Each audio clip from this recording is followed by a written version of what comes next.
Thank you for joining us in this spiritual invocation.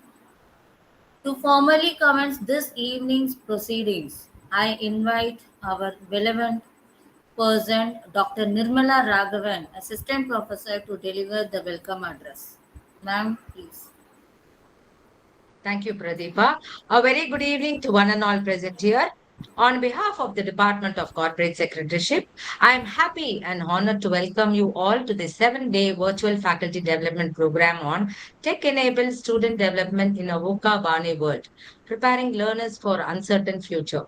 It gives me an immense pleasure to welcome our respected dignitaries, our Secretary Sri Budan Kumar Chodia, Associate Secretary Sri Hemant P. Chodia, Dean Dr. M. Ramya, Deputy Dean Dr. R. Sureka, and Director Dr. N. Venkatramanan, whose presence encourages and supports all our academic activities and efforts. I'm also delighted to extend a special and heartfelt welcome to our chief guest, Mr. Venkateshwara Rao, co-founder and director of Octoze Technology. We are truly honored by your presence, sir, and look forward to your valuable insights. I would also like to welcome our fellow faculty participants from various institutions whose enthusiastic presence adds value to this academic venture. Once again, thank you all for being here, and I wish all the participants an enriching experience throughout the session. Thank you. Thank you Thank very you, much, Dr. ma'am. Nirmala Raghavan. Thank you for your warm welcome and encouraging words. It is now time to introduce our esteemed guest speaker for this evening. I invite my teammate, Professor M. Geeta, Assistant Professor, to introduce our resource person, Mr. Venkateshwara Rao, co-founder and director of Octoze Technology, in abbreviation CAMU. Okay. Good evening to one and all present here. It's my immense pleasure to introduce today's distinguished resource person, Mr. Venkateshwara Rao, an accomplished entrepreneur and seasoned technology leader. He is the co-founder and director of Octoze Technologies based in Chennai. His company is well known for CAMU and next generation campus ERP solution built on MERN stack catering to the needs of educational institutions across the globe. With over 20 years of rich experience in software development, he has made significant contributions in both the health tech and EdTech domains. His expertise lies in application integration, working with technologies like HL7, TCP/IP, and other enterprise solutions. He has previously held senior positions at iSoft R&D and CSD, where he was involved in several large-scale international healthcare IT projects, including those for the UK NHS and the IHE Connectathon in Europe. As a specialist in product management, enterprise system design and integration, and particularly in the fields of healthcare and education technology. So we look forward to an insightful session ahead. Once again, I welcome you, sir. Thank you, one and all. Thank you very much, ma'am. And thanks to all the dignitaries and the renowned academicians who have joined today. But I am one of the technology enabler for the educational institutions and other healthcare sector earlier. But today, we are one of the leading technology provider across the globe, not just in India. And this technology has been recognized by the United States, Texas government, and similarly the various other international governments like Southeast Asia governments as well, and Asiana countries governments like Cambodia. So this is where we are standing. But then today, as everyone knows, outcome-based education is one of the key parameters for measuring the performance of the various programs that we are offering, right? And the outcome-based education is very vital to meet the vision and mission of the institution management. So in view of that, let us discuss on a consultative approach. We do have several OBE experts across the globe, because this technology is being used by various other countries for outcome-based education as a functional module. So let us discuss on the what is OBE. Okay, OBE is not just a system, but also it has to align with our vision and mission, various parameters that impacts the vision and mission of the management of the institutions.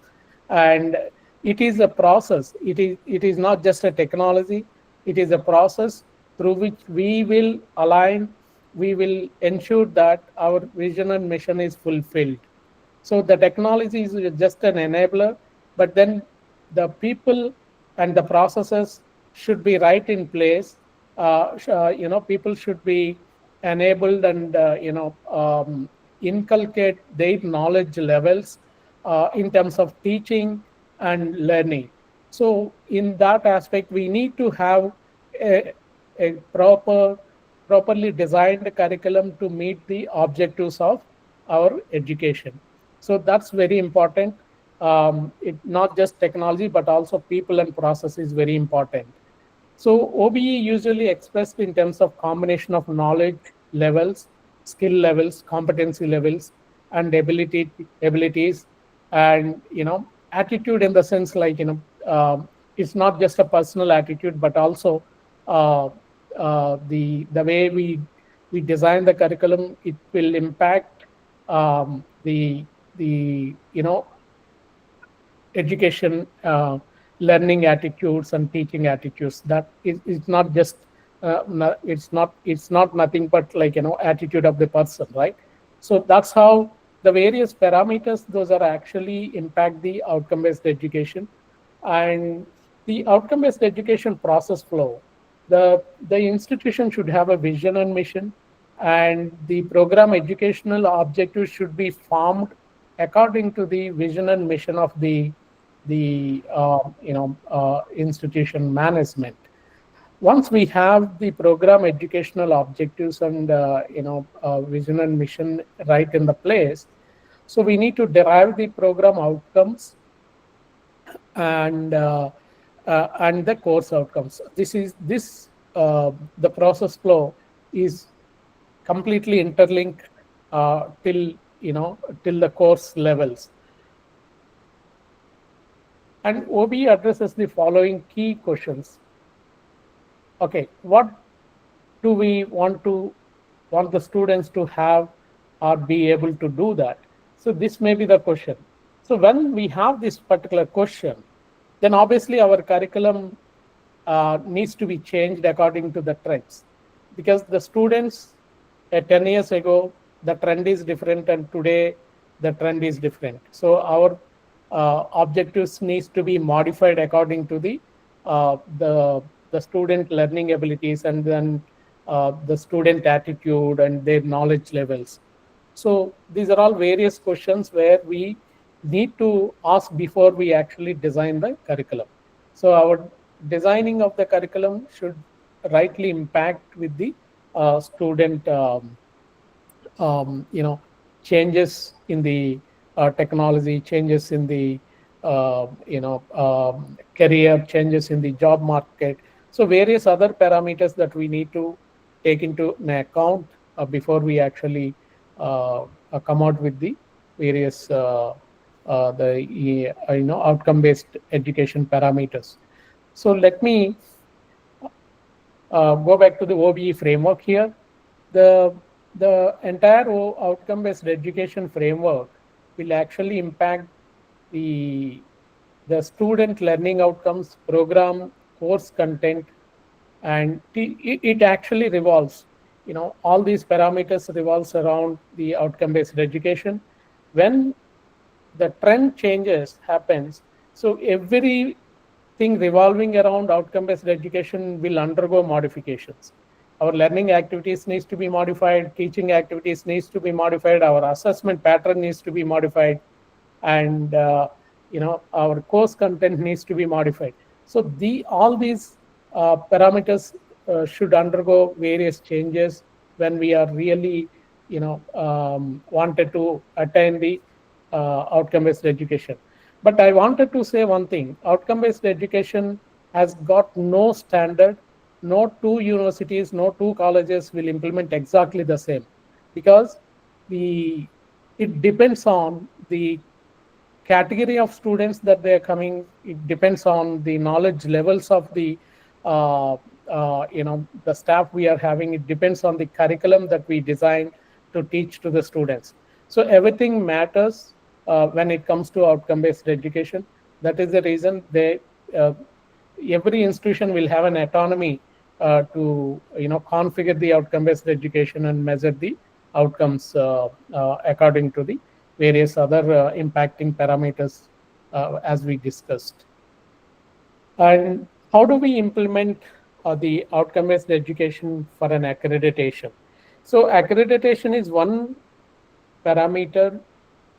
Today everybody want, because of accreditation, now many institutions are really implementing outcome based education, but then is it a right criteria for us? No. If we really wanted to achieve our goals, achieve our program educational objectives, what we set according to the vision and mission of the institution, we really need to have a framework ready with the program outcomes and course outcomes, and various other assessment tools that we implement. And then our evaluation process needs to be changed according to the our curriculum design. Curriculum design means it includes POs, COs, and other parameters. And there are two different types of assessment methods. One is a direct assessment method, and the other one is an indirect assessment method. So these are all the parameters where our technology supports for the direct assessments. When you are conducting continuous assessments and for formative assessments and summative assessments, including your laboratory tests. So all these parameters will impact the direct assessment method.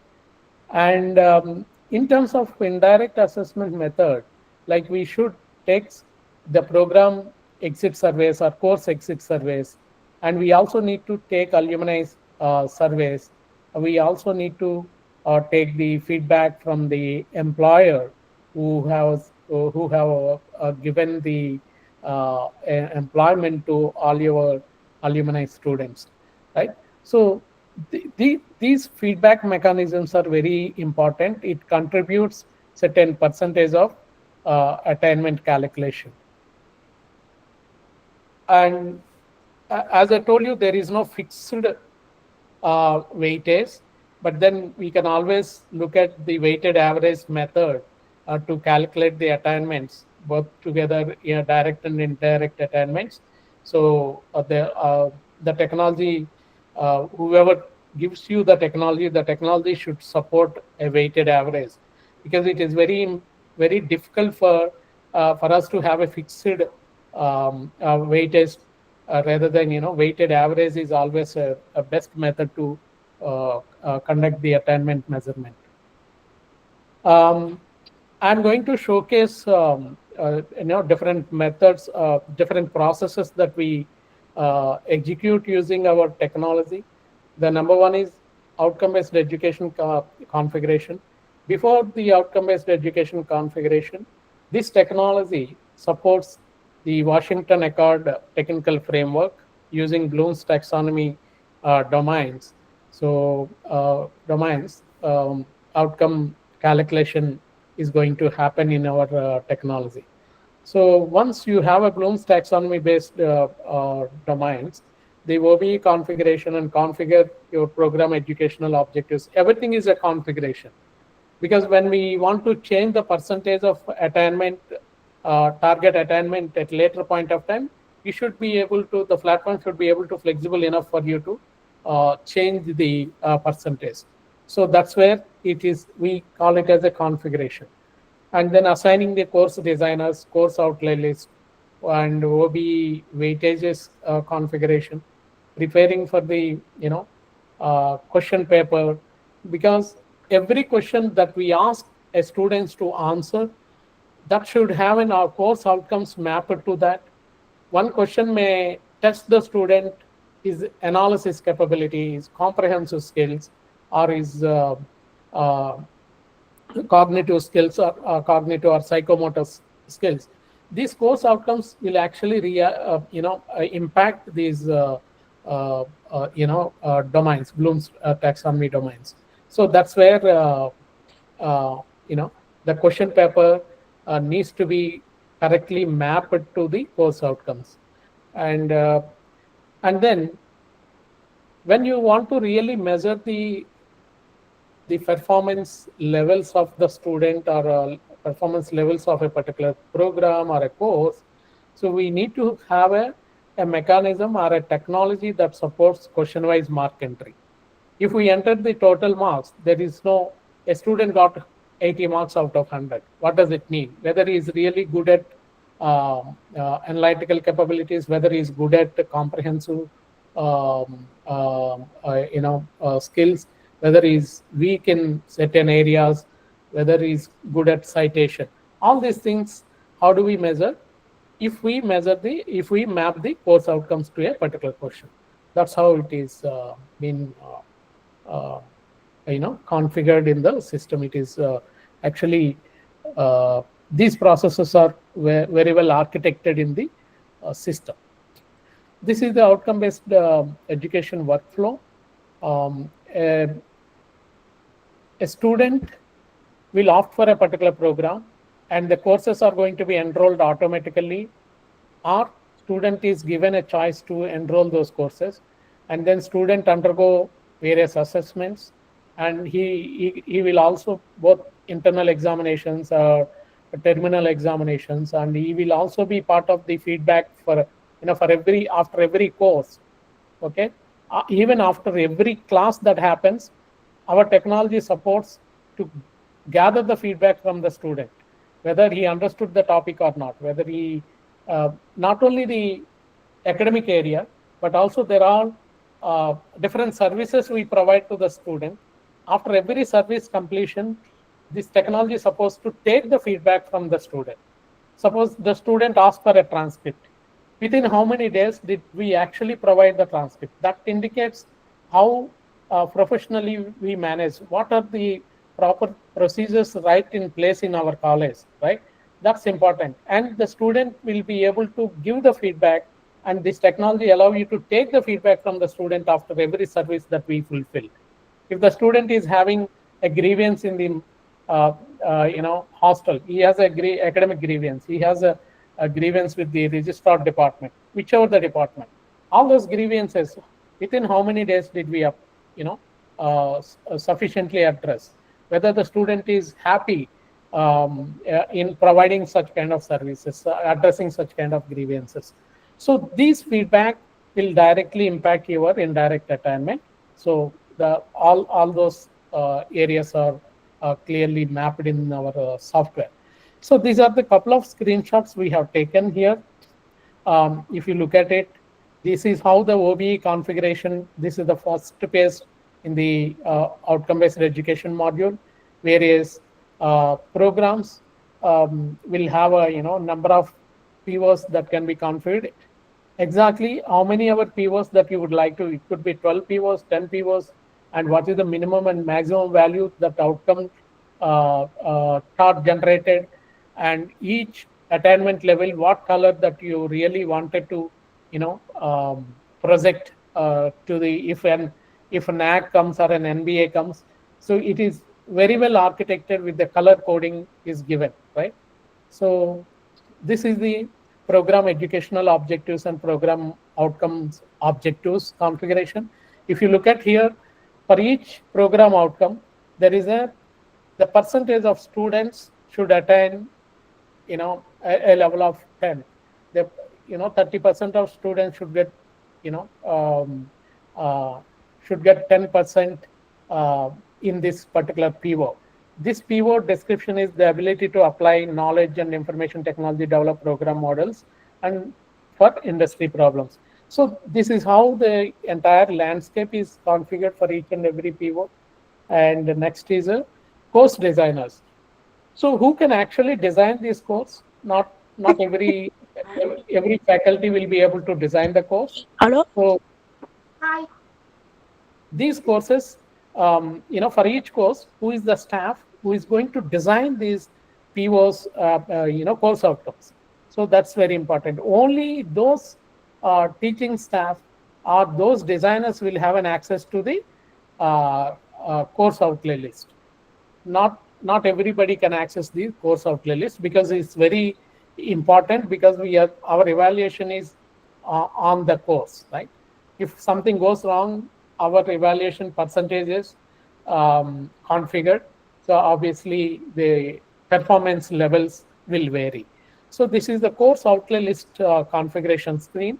This is where, each course, how many tutorials we conduct, how many practicals, how many lectures we conduct, and whether it is a common subject or an individual subject. So all these configuration comes into the picture in the course outlay. And in the next roadmap, you can see this, the Bloom's taxonomy cognitive domain. The CO1 is really testing the understanding capability of the student, which actually impacting the program outcome number 1 very strongly. And certain COs will impact medium, very low.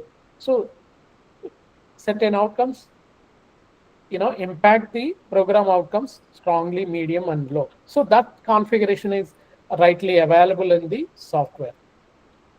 And now, once the course outcomes are configured, so what is how many assessments do we need to conduct?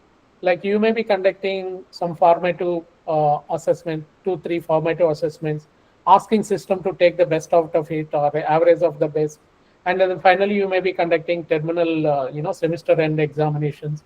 So all these assessment patterns can be configured, that will actually directly link with the question paper. For each and every assessment, we have to link with the question paper, so that the individual question wise mark entry can be done on the screen itself, so that your outcome measurement will happen automatically. So this is the course outcome average weightages can be configured in this screen. And this is the question wise mark entry, and instantly this technology measures for each and every student's outcome attainment levels. It's a direct outcome attainment for each and every student immediately after entering the mark itself. So here the feedback is for indirect attainment level, and examinations are direct attainment levels, and your weightages will automatically spread. So this is the outcome after conducting the assessments. This is the outcome chart with the different color codings, like the course outcome attainment, expected attainment as a percentage of students. So you can see that there is an upper arrow. What is my actual attainment? What is my targeted attainment? Am I be there within the range of targeted attainment levels or not? So then, if something goes wrong, if something is not attained, it show in a down arrow. And then once we generate the report and then see where we are actually need to improve, system will give you a kind of statistics. Based on that, we need to see, okay, in which area do we really need to improve? Do we need to conduct an additional assignments? Do we need to conduct an additional classes? Do we need to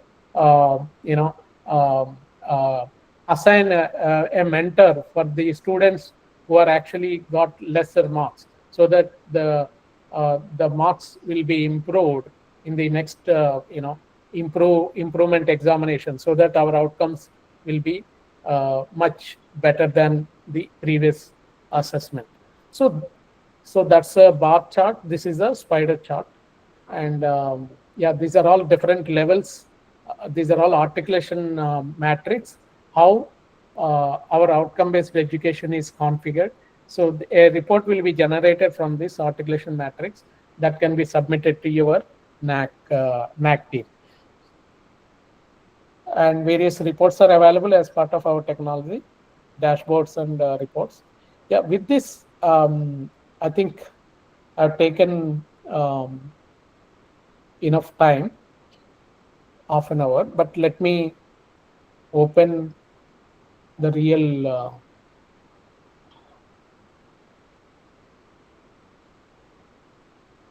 this is what I showcased in the technology in the screens.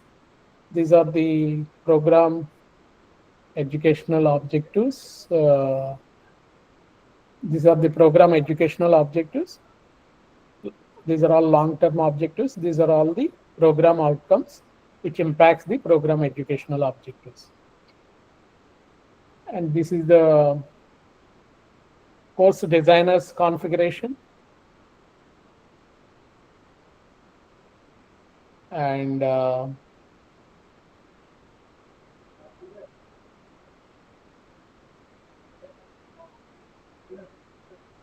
let me go back.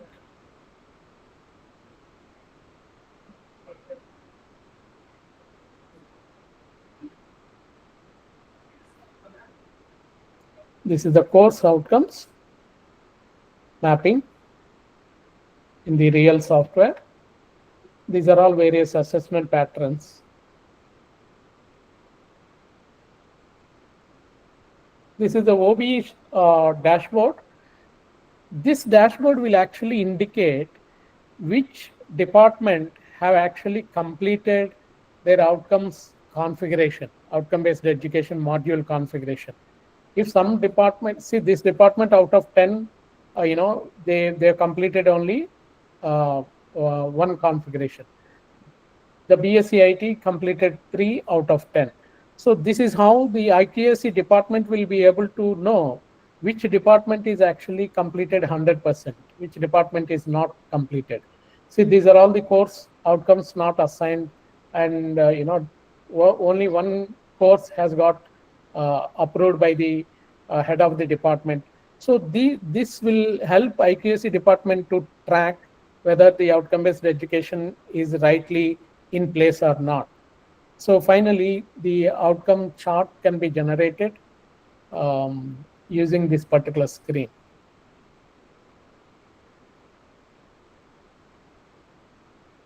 Just a second.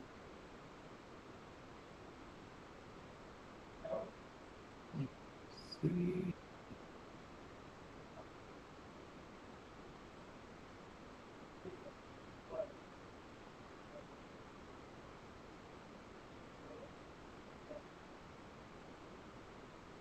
IT2.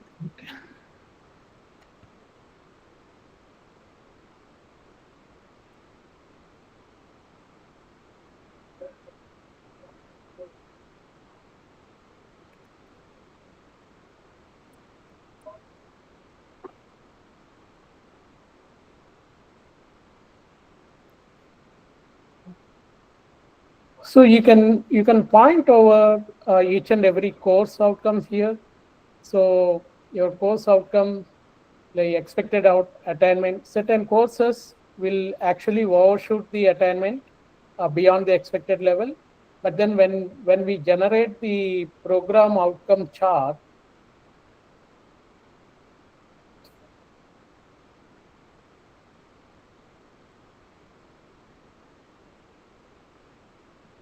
so you'll understand both this program has got completely not up to the mark.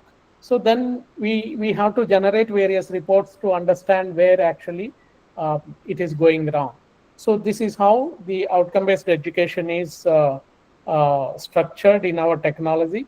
That's very important, for any institution to configure and then execute the processes to know the performance levels of the student, performance levels of the program, and then finally it impacts the performance levels of the institution. So I think with this, I would like to thank everyone who are patiently listening this. I may be slightly faster, but then because most of you are already aware of how do we really design the curriculum considering the OBE in mind, and then really implement that outcome-based education in your college for all your programs. I wish you all have a successful academic journey in the upcoming years. thank you very much to everyone. Thank you very much for the ma'am to facilitate this particular conversation or a lecture on the outcome-based education, how the technology supports for the institution. Thank you so much, sir. Thank you very much. Thank you so much, sir, for such an insightful and thought-provoking session. Really, this was a productive session. As an academician, we all need to know about the current outcome-based education. So it's full of an informative session. So, ma'am, So thanks for that. if anybody is having any questions, how the Yes, sir. technology is supported, Ye- I'm happy to answer Yes, within my definitely, knowledge. sir. Yeah. Yes, sir. So we will now open the floor for a brief question and answer session. So participants are encouraged to type their questions in the chat box, or you can unmute yourself to ask any doubts or to ask any questions. So if any participants are willing to ask any questions, Uh, yeah, I'm Chitra S. The session was very good. The outcome-based education that is a little bit new for me, but this software and technology is open source software, or it is free, or you have a nominal fee for the institutions to afford Ma'am, we have a nominal fee. This is not an open source system. This is a software. this is a product offered by Octoze Technologies. The product name is CAMU. There will be a nominal fee, for the infrastructure and the resources who are regularly working on it, and then the cloud charges and other things. So there will be a nominal fee. Okay. So the data storage will be more. The Uh, data will be in the cloud, mhm, AWS. We have mhm. servers in United States, Singapore, and Middle East, Dubai, and Malaysia, and even in Mumbai also. So the Okay. data will be stored in one server, and then backup will be taken in another country for safeguard the customer data. Yeah. Uh-huh. Okay. Yes. So once we are a vendor to you, so our data will be stored in the cloud and you will be Yes, ma'am. acting as a third party to Yes, track ma'am. the data. Yes, ma'am. Okay. And So, data yeah. can be downloaded every day Mhm. using Excel or CSV files, and then you can Uh-huh. store, institution can store their data on a day-to-day basis in their local server also. Okay. If they want to analyze in a data form, Yes, ma'am. or if they want to take something which is very short and relevant, a Yes, small area where they have to analyze that also they can yes, ma'am. customize it, right? Yes, ma'am. We have Okay. APIs for Power BI analytical dashboards. So the Okay. institution can have a Power BI infrastructure, and these APIs can be hosted in their infrastructure, and then analyze for analysis purpose. You can design your own dashboards and reports. Okay. Yeah. So based on that, the output we can design our own dashboard. Your own dashboards, ma'am. You can design, or Okay. you can ask us to design also. That's also possible. Okay, okay. So there is actually a lot of free open software also, like for example, Google Classroom and all. How it is different from Google Classroom, where there also you can do assessment and analysis, everything. So how Yeah, far yeah. it is different actually, Yeah, the because software. yeah. So our software is a unified system. Right from suppose if an applicant is inquiring about a particular program in your college, from there the journey starts. If the a valid inquiry, he will become a student automatically within a single click. Once he becomes a student, he will be enrolled to all the courses that we are offering under a particular program, and then he will have a seamless flow into learning management also. We have a learning management tool which is unified with the student information system. When it comes to Google Classroom, it may work only your teaching learning processes to a certain level. You can take attendance, you can give assignments, and then you can conduct assessments. But then whether that will align to your university guidelines for generating transcript, no. And does it will it have an admission module? It will not have. So it will work as a standalone. That is the reason today many institutions are looking for a unified system. So so that you can avoid the lot of manual process of taking data from one system to another system.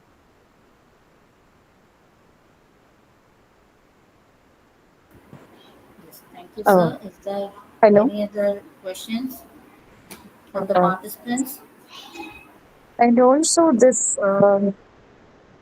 uh, this is actually paid software you told. What is the fees of this software? Right. It depends on the number of students, ma'am, and Okay.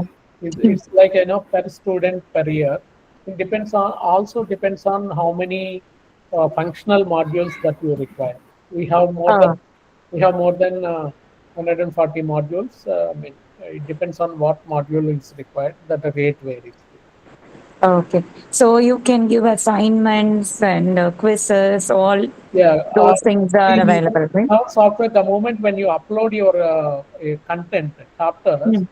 automatically quizzes are generated by our AI. We have an AI and learning snippets and all these uh, knowledge files are generated by our AI. We also have an Mm. AI for help. The moment if Mm. the teacher wanted to know something about the software, if they ask a question, it automatically gives you the number of procedures how to achieve a particular process. So it's an inbuilt open AI integrated to our system. Okay. The students also can refer that AI.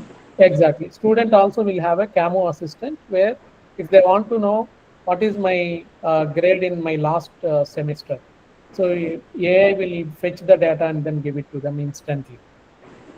Okay. So they can download that report also. Yes, ma'am. And also And management, we have an integration with the WhatsApp AI, Mhm. and then Mhm. management will get the daily reports on a priority basis and different types of reports on their WhatsApp. Automatically, they will get it at a Okay. specified time. Yeah, So that AI can give any kind of support, like whatever assessment related to soft skills or anything, anything we anything. can Yes, test for the yeah, students' yeah, yeah. communication skills. Yeah. While Okay. taking attendance, if teacher Mhm. wanted to know how many students are having less than 75% attendance, yes, Mhm. that's also possible. If you, Okay. yeah, So based on that, okay, how many students have the scores which is less than the standard level? That also we can analyze and it will be yeah, projected. our AI will give the details upfront. Okay. So for example,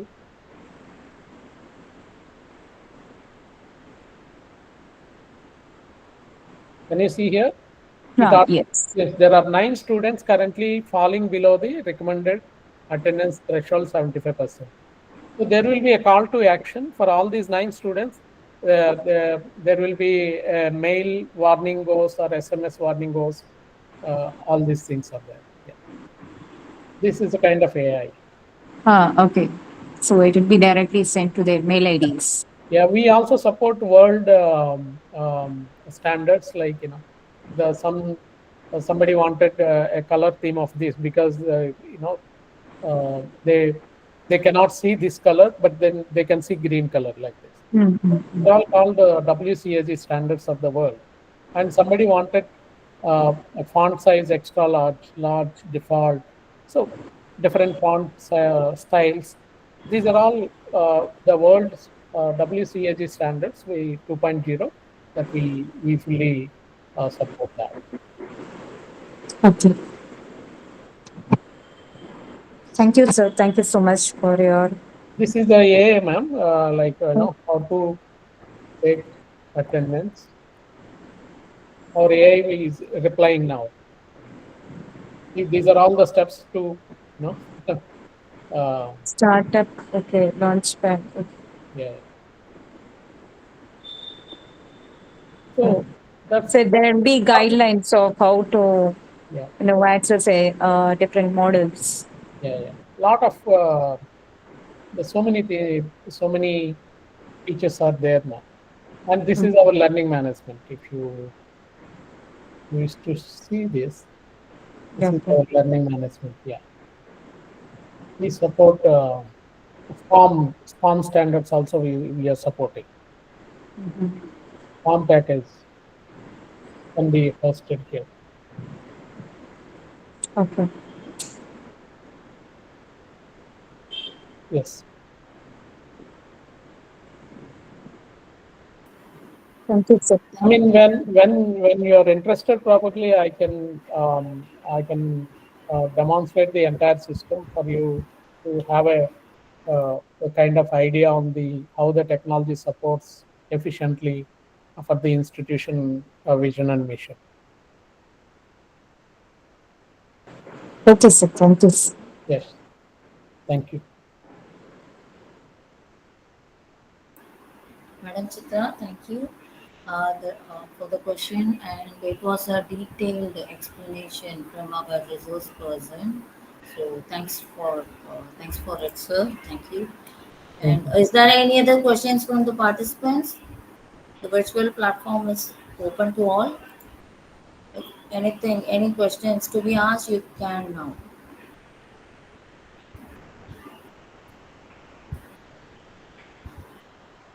Any questions, please? Is there any questions?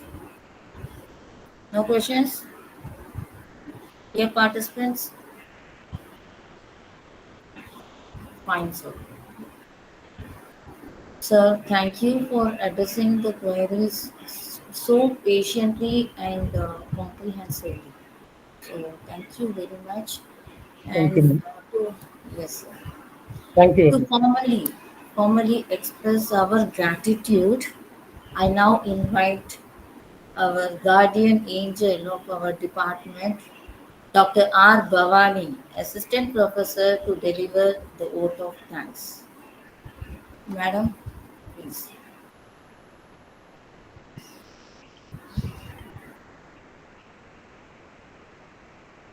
Thank you, Pratipha ma'am. Good evening to one and all gathered here. I would like to extend my heartfelt gratitude to the esteemed guests, participants, and organizers of the 7-day virtual faculty development program and tech-enabled student development in a VUCA-BANI world, preparing learners for uncertain future.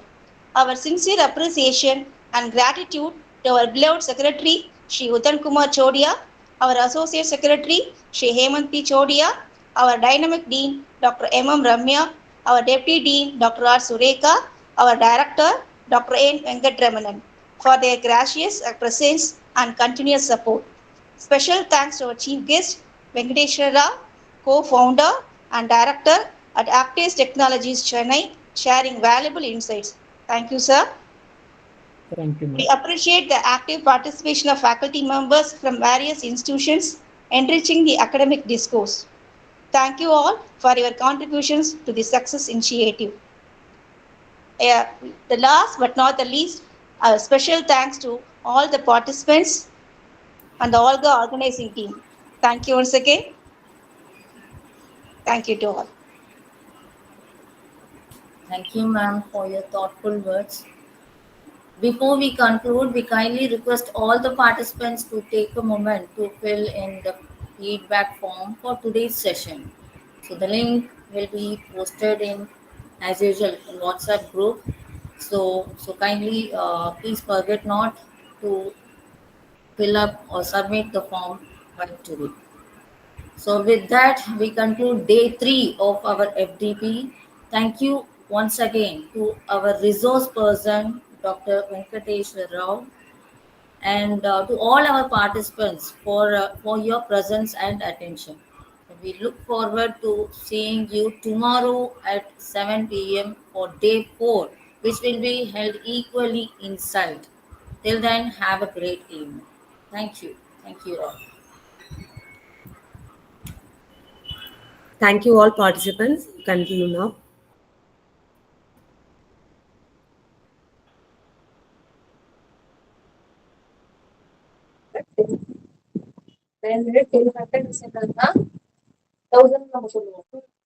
அதான்